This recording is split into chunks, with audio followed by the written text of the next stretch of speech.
आज हम नया टॉपिक शुरू करने वाले हैं गैसियस स्टेट। ये फिज़िकल केमिस्ट्री का टॉपिक है और इम्पोर्टेंट टॉपिक है। मैं कहूँ कि बेसिक होगा ये काफ़ी, और आगे आने वाली फिज़िकल की कई यूनिट्स में काम आएगा। तो प्रेशर्स, वॉल्यूम, टेम्परेचर्स, ये सारी टर्म हमने सुनी हुई है। इन्हीं टर्म्स को लेकर इस चैप्टर को हम शुरू करते हैं। ठीक है, तो मैंने ये पीडीएफ बना रखी है अपने हैंडमेड नोट्स की, इसी के सहारे मैं आपको एक्सप्लेन कर रही हूँ। तो सबसे पहले गैसियस स्टेट में हम क्या पढ़ने वाले हैं? Boyle's law. ठीक है, 2-4 लॉ हैं जो काफ़ी इम्पोर्टेंट लॉ हैं।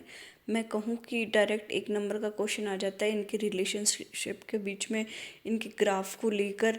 तो इनके ascending descending order of temperature, pressure वगैरह को लेके तो ऐसे डायरेक्ट क्वेश्चन आ जाता है कई बार, इसलिए ये लॉ इम्पोर्टेंट हो जाते हैं। बस छोटी छोटी 2-4 बातें अगर हम ध्यान रख लेंगे तो ये हमें याद हो जाएंगी। ठीक है, ठीक है। बॉयल्स लॉ, तो मैं मोटा मोटा एक बार बता दूं कि हम ये लॉ क्यों पढ़ रहे हैं। तो हमने आइडियल गैस इक्वेशन के बारे में पढ़ा है, और उसकी इक्वेशन होती है आइडियल गैस इक्वेशन PV=nRT। तो ये इक्वेशन है ना, काफ़ी बाद में जाके बनी थी। इससे पहले ना डिफरेंट साइंटिस्ट ने क्या है, डिफरेंट लॉ दिए थे, तो उनको ही कंबाइन करके हम क्या पढ़ते हैं, फिर आइडियल गैस इक्वेशन पढ़ते हैं। तो अलग अलग टाइम पे अलग अलग थ्योरीज आई, और फिर उनको क्या है बाद में कंबाइन किया गया था। तो इसलिए हम पहले ये अलग अलग लॉ पढ़ेंगे, इनके रिलेशन को समझेंगे, और फिर इनको आइडियल गैस इक्वेशन में कंबाइन करके फिर से पढ़ने वाले हैं लास्ट में। तो हम शुरू में अब क्या है, अपने लॉ शुरू करते हैं। तो सबसे पहले हम पढ़ने वाले हैं बॉयल्स लॉ। तो बॉयल्स लॉ क्या कहते हैं? बॉयल्स लॉ के अकॉर्डिंग जो हमारा प्रेशर है, तो ये जो PV, T, ये जो मैंने यहाँ पे टर्म्स लिखे हैं ये स्टैंडर्ड टर्म्स हैं। आप केमिस्ट्री पढ़ रहे हैं तो आई होप आपको इतना तो पता होगा, P प्रेशर, वॉल्यूम और टेम्परेचर के लिए मैं ये बार बार यूज़ कर रही हूँ। एक और टर्म आएगी जिसको हम क्या कहेंगे, N, वो क्या है, नंबर ऑफ मोल्स के लिए हम यूज़ करेंगे। ठीक है, तो मैं ये बार बार ये चीज़ नहीं बताने वाली। तो बॉयल्स लॉ में हम क्या करने वाले हैं, P is directly proportionals to 1/V, या फिर ये कहें कि जो हमारा प्रेशर है वो वॉल्यूम के इन्वर्सली प्रोपोर्शनल है। ठीक है, तो आई होप आपको प्रोपोर्शनलिटी के बारे में पता हो, तो मैं फिर भी एक बार बता देती हूँ कि अगर ऐसा निशान हो, कोई चीज़ है जैसे कि ये है, और वो किसी भी चीज़ के ऐसे बिल्कुल डायरेक्ट, अगर वो बिल्कुल हम आमने सामने लिखते हैं बिल्कुल एग्जैक्ट, तो इसको हम बोलते हैं डायरेक्टली प्रोपोर्शनल। इसका क्या मतलब होता है कि जो लेफ़्ट साइड वाली चीज़ है वो बढ़ेगी तो वो राइट साइड वाली चीज़ भी बढ़ेगी। दोनों एक दूसरे पे ऐसे डिपेंडेंट होती है डायरेक्ट, मतलब अगर हम किसी चीज़ का प्रेशर बढ़ा देंगे तो टेम्परेचर भी बढ़ जाएगा। तो ये है डायरेक्टली प्रोपोर्शनल का मतलब। ठीक है, और इनडायरेक्टली प्रोपोर्शनल का क्या मतलब है, जैसे कि इसी में लिखा है बॉयल्स लॉ की रिलेशनशिप में 1/V, मतलब इसका क्या है, अगर हम प्रेशर को बढ़ाएंगे तो वॉल्यूम हमारी क्या हो जाएगी, कम हो जाएगी। इनवर्स रिलेशनशिप है, मतलब इनमें क्या है, उल्टा रिलेशन है, एक चीज़ बढ़ेगी तो दूसरी घट जाएगी। ठीक है, तो अब आगे से मैं बोलूँ डायरेक्टली प्रोपोर्शनल या इन्वर्सली प्रोपोर्शनल, तो आप लोग समझ जाना। ठीक है, तो बॉयल्स लॉ क्या कहता है कि जो हमारा प्रेशर है ना वो वॉल्यूम के इन्वर्सली प्रोपोर्शनल है। ठीक है, इसको रटने से पहले एक बार समझने की कोशिश करो। जैसे कि एक कंटेनर है, ये कोई कंटेनर है, ठीक है, इसमें मैं ये पिस्टन है, ये पिस्टन जो बोलते हैं इसको हम लगाते हैं, इसमें कोई गैसेस पार्टिकल है। तो जैसे जैसे मैं ऊपर से प्रेशर को बढ़ाऊँगी, ये यहाँ से मैं प्रेशर बढ़ाऊँगी, तो ये क्या है, ये जो सॉरी एक सेकेंड, ये मैं प्रेशर बढ़ाऊंगी तो ये क्या है, ये नीचे आ जाएगा पिस्टन। ठीक है, जैसे दूसरे बीकर में ये क्या हो जाएगा, ये पिस्टन नीचे खिसक के इधर आ जाएगा। तो अब क्या है, वॉल्यूम पहले ज़्यादा थी इसमें गैसेस की, अब क्या है, वॉल्यूम कम हो गई। ठीक है, तो इसको ऐसे समझो। तो बॉयल्स लॉ ने अपना एक्सपेरिमेंट किया और फिर ये बात बताई कि जो हमारा प्रेशर होता है वो इन्वर्सली प्रोपोर्शनल होता है हमारे वॉल्यूम का। तो ठीक है, तो अगर हम दो रिलेशनशिप पढ़ रहे हैं यहाँ पे, प्रेशर और वॉल्यूम, तो तीसरी जो टर्म है हमारी कौन, टेम्परेचर, जो कि ये तीनों एक साथ ही देखने को मिलते हैं। तो जो टेम्परेचर वाली टर्म है वो क्या है, कांस्टेंट है यहाँ पे। तो ठीक है, तो टेम्परेचर को हम यहाँ पे क्या लेंगे, कांस्टेंट ले लेंगे। तो बॉयल्स लॉ में क्या है, प्रेशर डायरेक्टली इन्वर्सली प्रोपोर्शनल है वॉल्यूम के, और हमारे यहाँ पे टेम्परेचर क्या रहेगा, कांस्टेंट रहेगा। टेम्परेचर कांस्टेंट रहेगा तो हमारी कौन सी वो बन जाएगी, ये आइसोथर्मल प्रोसेस, जिसमें क्या है, टेम्परेचर कांस्टेंट रहता है। ठीक है। अब इसको हम क्या लिख सकते हैं, P V equals to, P V जो है वो किसी के कांस्टेंट के इक्वल है। ठीक है, तो हम इस इक्वेशन को लिख सकते हैं P one V one equals to P two V two. अब ये आप सोच रहे होंगे कि पी वी कैसे आ गया, जैसे कि ये इन्वर्सली का निशान है, यहाँ से मैं वॉल्यूम को इधर ले जाऊँ तो ये क्या हो जाएगा, पी वी हो जाएगा। और इन्वर्सली के जो सॉरी ये जो निशान है प्रोपोर्शनलिटी का, इसको हम हटाएंगे तो इसकी जगह हम क्या लगा देंगे, एक कांस्टेंट लगा देंगे जिसको हम के कह देंगे। तो पी वी क्या हो जाएगा, कांस्टेंट के इक्वल। और या फिर हम कह सकते हैं कि P one V one is equals to P two V two. ठीक है, अब हम नेक्स्ट इसका पढ़ते हैं ग्राफ। ठीक है, हम इसका अभी क्या पढ़ते हैं, ग्राफ पढ़ते हैं। ग्राफ में हम क्या पढ़ेंगे, हम प्रेशर और वॉल्यूम के बीच का रिलेशन देखेंगे। तो जो फर्स्ट ग्राफ है इसको देखिए आप थोड़ा ध्यान से, एक सेकेंड। अब ये ग्राफ देखिए, इसमें क्या है, पी और वी के बीच में इसने ग्राफ बना रखा है। ठीक है, अब वाई एक्सिस पे वी ले लिया, पी हम कैसे भी ले सकते हैं, वाई पे वी या पी। ठीक है, हमें देखना क्या, इन्वर्सली का निशान है। तो हमने ग्राफ पढ़े होंगे कि इन्वर्स का जो रिलेशनशिप आता है वो ऐसे हाइपरबोला जैसे आता है। ठीक है, ऐसे कर्व आएगा, तो कर्व आएगा तो इसमें हम दो अलग अलग डिफरेंट टेम्परेचर की स्टडी कर रहे हैं। जैसे एक टेम्परेचर हमने लिया जिसको हमने T1 कह दिया, और दूसरा हमने क्या कह दिया, T2 कह दिया। तो जो हमने ऐसे रिप्रेजेंट किया, तो एक ग्राफ में से ये पूछ लिया हमारे पास कि टेम्परेचर कौन सा ज़्यादा है कौन सा कम है। ठीक है, तो ना एक रिलेशनशिप होता है प्रेशर और टेम्परेचर में। ठीक है, तो यहाँ पे देखो P2 और V2 T1 बन रहे हैं। तो यहाँ पे जैसे जैसे प्रेशर बढ़ेगा वैसे वैसे क्या है, टेम्परेचर भी बढ़ेगा। तो यहाँ पे क्या है, T2 है ज़्यादा है T1 से। ठीक है, जो नीचे वाला टेम्परेचर है वो ज़्यादा हो जाएगा, और यहाँ पे T1 क्या हो जाएगा, कम हो जाएगा, क्योंकि P2 प्रेशर और जो हमारे टेम्परेचर में है वो डायरेक्ट रिलेशनशिप है। ठीक है, अब ये दूसरा वाला ग्राफ देखो एक बार थोड़ा ध्यान से। जैसे कि मैंने ये तो पी और वी का इन्वर्स ग्राफ है, लेकिन यहाँ पे हमने ऊपर पढ़ा ना कि पी और 1/v, तो इसको हम क्या बोल सकते हैं कि जो डायरेक्टली प्रोपोर्शनल 1/v के बीच में। तो ऐसे हम 1/v ही ले लेंगे तो हमारे पास क्या है, एक स्ट्रेट ग्राफ आएगा। ठीक है, तो ये हमारा स्ट्रेट ग्राफ आ जाएगा। आई होप आपको समझ में आ रहा होगा।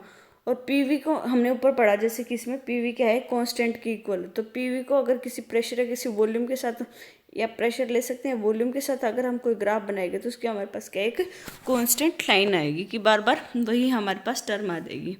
ठीक है, ये था बोयल्स लॉ। अगर याद रखने का तरीका बताऊँ तो मैंने तो ऐसे याद रख रखा है कि मैंने बीटी से इसको याद रखा है, बोयल्स लॉ को। सॉरी एक सेकेंड, बॉयल्स लॉ को बीटी से मैंने याद रखा है। बीटी मतलब बॉयल्स लॉ है, और उसमें से कांस्टेंट क्या है, जो कांस्टेंट चीज़ है उससे मैंने याद रखा है। तो उससे हमें पता भी चल जाएगा इसमें प्रोसेस कौन सी हो रही है, आइसोथर्मल। ठीक है, अब 3 टर्म है हमारे पास, प्रेशर, वॉल्यूम और टेम्परेचर। इसमें से हमने एक टर्म अगर कांस्टेंट रख दी तो बाकी जो टर्म बचे हैं उनके बीच में हमारे पास क्या है, रिलेशनशिप आएगा। तो बीटी से याद रख लिया, B for Boyle's, T for temperature. मतलब जो साथ में हम इसकी जो ये अल्फ़ाबेट यूज़ कर रहे हैं, ये ध्यान रखना कि ये क्या है, कांस्टेंट है। ये कांस्टेंट है तो बाकी दोनों चीज़ क्या है, याद हो जाएंगी कि रिलेशनशिप किसमें है, प्रेशर और वॉल्यूम में। तो इतना हमने थोड़ा सा समझा है कि प्रेशर और वॉल्यूम इन्वर्सली प्रोपोर्शनल है, तो चीज़ याद आ जाएगी कि बॉयल्स लॉ में क्या है, प्रेशर और वॉल्यूम का रिलेशनशिप है और टेम्परेचर कांस्टेंट है। तो बीटी से मैंने याद रखा है इसको। ठीक है, ऐसे आप अपना अपना तरीका देख सकते हैं। सेकंड है, हम अब चार्ल्स लॉ के बारे में पढ़ने वाले हैं। चार्ल्स लॉ क्या कहता है, इसमें हमारी जो वॉल्यूम है वो टेम्परेचर के डायरेक्टली प्रोपोर्शनल है। जैसे मतलब अगर किसी कंटेनर का या किसी चीज़ सिस्टम का अगर हम वॉल्यूम बढ़ाएंगे तो उस चीज़ की क्या है, टेम्परेचर भी साथ साथ बढ़ जाएगा, या फिर हम टेम्परेचर बढ़ाएंगे तो वॉल्यूम भी बढ़ जाएगा। इसका सिंपल सा जो एग्जाम्पल मैं बताऊं, जैसे कि हम पानी को बॉईल करते हैं, तो पानी का हम टेम्परेचर बढ़ाते हैं तो वो लिक्विड से क्या है, गैस में कन्वर्ट हो जाता है। तो जो लिक्विड सिर्फ कंटेनर में फैला हुआ था वो बाकी गैस की फॉर्म में हर जगह फैल जाता है। तो इस तरह से उसकी क्या है, वॉल्यूम बढ़ जाती है। ठीक है, स्पेस ऑक्यूपाई करते हैं, उसी को हम क्या बोलते हैं, वॉल्यूम। तो उससे याद रख सकते हैं कि चार्ल्स ने क्या बताया था, वॉल्यूम है वो डायरेक्टली प्रोपोर्शनल है टेम्परेचर से। तो ये मैंने याद कर रखा है सीपी से। मैं पहले याद करने का तरीका ही आपको बता दूं, तो मैंने इसको सीपी से याद रखा है। सीपी मतलब कनाट प्लेस, या जैसे भी आपको याद रखना है वैसे याद रखो। सीपी मतलब चार्ल्स लॉ में क्या है, प्रेशर कांस्टेंट है। प्रेशर कांस्टेंट है तो बाकी दो टर्म क्या बची, वॉल्यूम और टेम्परेचर। तो ये थोड़ा ध्यान में आ जाएगा कि हाँ पानी वाला एग्जाम्पल बताया था जिसमें क्या है वॉल्यूम और टेम्परेचर डायरेक्टली प्रोपोर्शनल है। तो ये तो याद रखने का तरीका था। और जैसे मैंने ऊपर वाले एग्जाम उसमें लॉ में भी बताया था कि इसके डायरेक्टली प्रोपोर्शनल है, ऐसे ही टेम्परेचर को हम नीचे लेके आएंगे तो V/T बन जाएगा। ठीक है, ये किसी कांस्टेंट के इक्वल आ जाएगा जैसे कि इसमें लिखा है। और इसको हम क्या लिख सकते हैं, V1/T1 इज टू V2/T2। ठीक है, अब मैं ग्राफ को एक्सप्लेन करती हूँ। डायरेक्टली प्रोपोर्शनल का रिलेशनशिप है तो मतलब डायरेक्ट इसमें स्ट्रेट लाइन रहेगी, लेकिन है ना ये टेम्परेचर 0 से शुरू नहीं होगा क्योंकि 0 केल्विन पे तो क्या है एग्जिस्ट ही नहीं करती कोई, बिल्कुल क्रिस्टलाइन वो हो जाता है। केल्विन टेम्परेचर हमारा क्या है केल्विन में, तो ये ध्यान रखना। तो इसका इसलिए हम थोड़ा सा ऊपर से शुरू करते हैं इस ग्राफ को। ठीक है, अगर ये था केल्विन में टेम्परेचर, अगर हम एक सेकेंड, ये था हमारा टेम्परेचर, एक सेकेंड,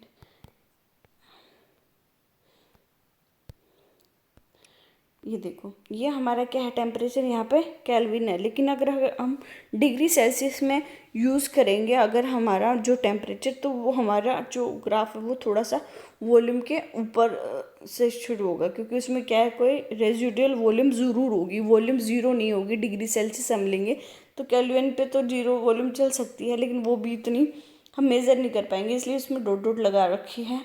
लेकिन जो डिग्री सेल्सियस में लेंगे तो रेजिडुअल वॉल्यूम के कारण थोड़ा ग्राफ हम ऊपर से शो करेंगे, तो ये भी थोड़ा इंपॉर्टेंट था, ध्यान दे लेंगे। इसमें क्या हो जाएगा हमारा P और V का इनवर्स रिलेशनशिप है। ठीक है, ये बॉयल्स लॉ में हमने पीछे पढ़ा कि प्रेशर और वॉल्यूम क्या है एक दूसरे के अपोजिट है। तो यहाँ पे देखो वॉल्यूम ज़्यादा है ना V2 की, तो हमारा जो P1 का प्रेशर है वो ज़्यादा होगा। ठीक है, तो ऐसा हम एक्सप्लेन कर सकते हैं इसको।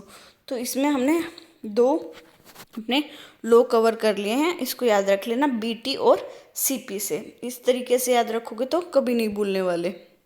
थर्ड लो पढ़ रहे हैं हम गे-लुसिक लो। इसमें क्या है, ये इसमें जो हमारा प्रेशर होता है वो डायरेक्टली प्रोपोर्शनल होता है टेम्परेचर से। ऐसे ही बात जैसे मैंने पीछे बताई थी कि जैसे जैसे हम टेम्परेचर बढ़ाते हैं वैसे वैसे क्या है वॉल्यूम बढ़ती जाती है, वैसे ही इधर है कि टेम्परेचर बढ़ाएंगे तो हम क्या हमारा प्रेशर भी बढ़ जाएगा। तो टेम्परेचर क्या है दोनों ही आइडेंटिटी के लिए डायरेक्ट रिलेशनशिप में है। मतलब अगर हम टेम्परेचर बढ़ाएंगे तो पर्टिकुलर सिस्टम का प्रेशर भी बढ़ जाएगा और उसकी वॉल्यूम भी बढ़ जाएगी। ठीक है, तो ये है हमारे GV साम, जैसे भी याद रखना GB से याद रख लेना या कैसे भी, तो मैंने GV से याद रखा था। सारा याद रखने से अच्छा तो 2-3 अल्फ़ाबेट हम याद रख लेंगे तो उससे याद हो जाएगा। तो 3 हो गए BT CP और GV। ठीक है, तो ऐसे याद रख लेना, याद हो जाएगा। GB मतलब क्या है वॉल्यूम कांस्टेंट है, तो दोनों बाकी चीज़ों के बीच में क्या है डायरेक्ट रिलेशनशिप है। वही फिर से बात P/T क्या है कांस्टेंट के इक्वल P1/T1 और इज इक्वल P2/T2। ठीक है, ग्राफ भी सेम है। अगर हम केल्विन में टेम्परेचर लेंगे तो हम 0 से शुरू करके स्ट्रेट लाइन बना सकते हैं, लेकिन अगर हम डिग्री सेल्सियस में लेंगे तो यहाँ पे क्या हम थोड़ा सा प्रेशर के ऊपर से हम थोड़ा सा ग्राफ बनाएंगे। ये क्यों है, रेजिडुअल जो चीज़ मैंने बताई थी रेजिडुअल प्रेशर या वॉल्यूम के कारण। ठीक है, अब है एवोगैड्रो लॉ। ठीक है, एवोगैड्रो लॉ में क्या है जो हमारा PT है वो क्या होता है कांस्टेंट होता है। मतलब जो मोल्स हैं वो वॉल्यूम के डायरेक्टली प्रोपोर्शनल होंगे। मतलब प्रेशर भी कांस्टेंट है और टेम्परेचर भी कांस्टेंट है, तो जो कुछ चेंज होगा वो क्या है वॉल्यूम में होगा। और वॉल्यूम में होगा तो मतलब उसके अंदर कितने नंबर ऑफ मोल्स हैं वो चेंज होंगे तो हमारी वॉल्यूम भी चेंज हो जाएगी। ठीक है, समझ में आ रहा है। तो यहाँ पे हमने क्या है पिछले जितने 3 लॉ पढ़े हैं ना हमने, चार्ल्स लॉ, बॉयल्स लॉ और गे-लुसिक लॉ, उस तीनों में क्या हमने सिर्फ एक एक चीज़ कांस्टेंट रखी थी, या तो टेम्परेचर या प्रेशर या फिर वॉल्यूम। ठीक है, और बाकी 2 चीज़ों के बीच में रिलेशनशिप बताया था। लेकिन एवोगैड्रो लॉ में क्या है हम 2 चीज़ें यहाँ पे कांस्टेंट रख रहे हैं। मेन चीज़ हमारी प्रेशर और टेम्परेचर, 2 चीज़ कांस्टेंट रखी तो एक चीज़ बची वॉल्यूम, और वॉल्यूम का रिलेशनशिप बताना है। तो वॉल्यूम का रिलेशनशिप हम किस में बताएंगे, उसके अंदर हुए मोल्स के, कि मतलब उस सिस्टम का प्रेशर भी हम सेम रख रहे, चेंज नहीं करने वाले, टेम्परेचर भी चेंज नहीं कर रहे। कुछ चेंज होगा ना तो वो उसकी वॉल्यूम में चेंज हुआ है, और वो क्यों हुआ है उसके नंबर ऑफ मोल्स बढ़ाने या घटाने से। तो वो चीज़ क्या है उसकी मोल्स की और वॉल्यूम में क्या है डायरेक्ट रिलेशनशिप में। मतलब अगर हम पर्टिकुलर सिस्टम की वॉल्यूम बढ़ाना चाहते तो उसके हम मोल्स बढ़ा देंगे तो क्या है, वॉल्यूम बढ़ जाएगी। अगर मोल्स कम कर देंगे तो उसकी वॉल्यूम कम हो जाएगी। ठीक है, अब देखो ये है फिर एक यूनिवर्सल लॉ जिसकी मैंने वीडियो की स्टार्टिंग में बात की थी कि आइडियल गैस इक्वेशन बनती है PV=nRT। तो टाइम ड्यूरेशन के टाइम जितने जितने चेंजेस होते गए हैं उतने उतने उनको फिर कंबाइन करके एक हमने कंक्लूजन निकाला जो कि आइडियल गैस के लिए बना है, जिसमें क्या बोलते हैं PV=nRT। ठीक है, कंबाइन करके। तो एक और मैं बात यहाँ पे बता दूँ, आइडियल गैस क्या है। आइडियल मतलब वो चीज़ बिल्कुल आइडियल है जो परफेक्ट है एकदम। ठीक है, बाकी जो रियल गैसेस होती हैं वो आइडियल गैस के जैसे बनना चाहती हैं। तो ये आइडियल कंडीशन है जिसमें क्या है, प्रेशर, वॉल्यूम, टेम्परेचर सब क्या है, आइडियल है। ठीक है, तो इससे यूनिवर्सल लॉ बन जाएगा PV=nRT। तो देखो अब हमने प्रेशर पढ़ा, वॉल्यूम पढ़ा और लास्ट में जो एवोगैड्रो लॉ था उसमें हमने n के बारे में भी पढ़ लिया, मतलब नंबर ऑफ मोल्स के बारे में। लेकिन R जो चीज़ है वो यहाँ पे क्या है, नई चीज़ आई है। तो मैं बता दूँ R क्या है, यूनिवर्सल गैस कॉन्स्टेंट है। R क्या है, यूनिवर्सल गैस कॉन्स्टेंट। और ये R की कुछ वैल्यूज़ दे रखे हैं यूनिट के साथ, आप इनको नोट कर लें। ये अलग अलग इस कंडीशन में अलग अलग टर्म्स कन्वर्जन में काम आएंगी। तो जो मेन जो होती है वो तो 8.314 ही हम ज़्यादातर लिखते हैं, क्योंकि ज़्यादातर टेम्परेचर हम केल्विन में लिखते हैं मोल्स, और हमारी जो एनर्जी आएगी वो जूल्स में लेते हैं। ठीक है, तो R कांस्टेंट क्या है, इसकी वैल्यू 8.314 और इसको क्या बोलते हैं, गैस कांस्टेंट। ठीक है, तो हमारी आइडियल गैस इक्वेशन बन गई है। ठीक है, नेक्स्ट जो है काइनेटिक थ्योरी ऑफ गैसेस, ये और पढ़ा देती हूँ, बाकी सब हम नेक्स्ट क्लास में पढ़ेंगे, क्योंकि आज सिर्फ हम लॉ पढ़ते हैं और एक अलग से वीडियो बना देंगे जिसमें कंटिन्यू करेंगे हम ये चैप्टर। ठीक है, काइनेटिक थ्योरी ऑफ गैसेस क्या कहती है कि इसने ना कुछ पोस्टुलेट दिए। ठीक है, कि मतलब जो आइडियल गैस है वो उसका बिहेवियर आइडियल कब होगा, तो कौन कौन सी कंडीशंस होंगी, कौन कौन से पोस्टुलेट्स जो दिए थे वो आइडियल बिहेवियर के लिए, वो मैं एक बार ये 4-5 है उनको एक्सप्लेन कर देती हूँ। तो पहला क्या है, वॉल्यूम। पार्टिकल की वॉल्यूम क्या है, हमने नेग्लेक्ट करी है। ठीक है, जो गैस है वो सिर्फ वही है, बाकी जो कोई उसमें वॉल्यूम है, कोई दीवार है या फिर कुछ और हुआ हमारा उसमें, वो सब हमने क्या उसकी वॉल्यूम को नेग्लेक्ट किया है। ठीक है, दूसरा है अट्रैक्शन। उसमें हमने क्या किया है, no force of attraction among particle. जो पार्टिकल हैं गैसेस की बहुत दूर दूर हमने इमेजिन किए हैं, आइडियल बिहेवियर अगर वो शो करेगी गैस तो उसके पार्टिकल्स में बिल्कुल अट्रैक्शन नहीं होगी, सब अपने दूर दूर मॉलिक्यूल रहेंगे, जो कि रियल गैस में बिल्कुल डिफरेंट है। कि कोई गैस है तो वो ऑब्वियसली कुछ ना कुछ अट्रैक्शन तो उसमें होगा, तो इसलिए ये आइडियल बिहेवियर माना है हमने कि उनमें कोई भी अट्रैक्शन नहीं होगा। तो वो क्या कह देगा, आइडियल है। आइडियल मतलब अचीव करना बहुत मुश्किल है, ऐसी कोई अभी तक कोई ऐसी आइडियल गैस है नहीं जो वो कंडीशंस अचीव कर पाई है, लेकिन ऐसे बना दी हैं कि ये कंडीशन होगी तो वो गैस कैसे बिहेव करेगी, ऐसे आइडियल गैस करेगी। तो इसमें से 2 कंडीशन तो हमने पढ़ लिए। थर्ड है कोलिजन, कंप्लीट इलास्टिक कोलिजन। ठीक है, कोई कोलिजन नहीं होगा, और कोलिजन होगा तो वो टकरा के एकदम से दूर हो जाएंगे बिल्कुल उसी मोमेंटम में। फोर्थ है प्रेशर, स्ट्राइक टू वॉल। ठीक है, तो प्रेशर मतलब जो सिर्फ जो प्रेशर अप्लाई कर रही है ना, मतलब वॉल पे जो गैसेस हैं उस प्रेशर की बात करें, बाकी कोई और प्रेशर है नहीं वहाँ पे। नेक्स्ट है काइनेटिक एनर्जी, क्या है, टेम्परेचर के डायरेक्टली प्रोपोर्शनल है। जैसे जैसे हम टेम्परेचर बढ़ाएंगे वैसे वैसे क्या है, काइनेटिक एनर्जी बढ़ जाएगी हमारे पार्टिकल की। तो ये थे काइनेटिक थ्योरी गैसेस के पोस्टुलेट, और इनका रिजल्ट क्या बना, जो PV है वो 1/3 mnv²। ठीक है, ये वाली चीज़ और मैं एक्सप्लेन कर देती हूँ आपको। इसमें क्या कहता है, ये एक इक्वेशन दी गई रिजल्ट बना के काइनेटिक गैसेस थ्योरी पे, जिसके जिसके हिसाब से क्या है, PV=1/3 mnv²। ठीक है, यहाँ पे है मास ऑफ गैस और mn, तो PV क्या है 1/3 mv²। तो mn जो था ऊपर वाली देखो एक एक एक समझते जाना मेरे साथ, जो mn था ना उसकी जगह हमने क्या लिख दिया, हमने सिर्फ m लिख दिया। तो अब ये क्या बन गया, 1/3 mv²। ठीक है, इसको हम ऐसे लिख दिया। और हमें पता है कि काइनेटिक एनर्जी क्या होती है, हाफ mv²। तो 1/3 में से अगर 2 ऊपर लिख दें, 2/3 हाफ mv² का अलग निकाल लेंगे तो हम ऐसे लिख सकते हैं। तो इसको pv को क्या लिख सकते हैं, 2/3 काइनेटिक एनर्जी के।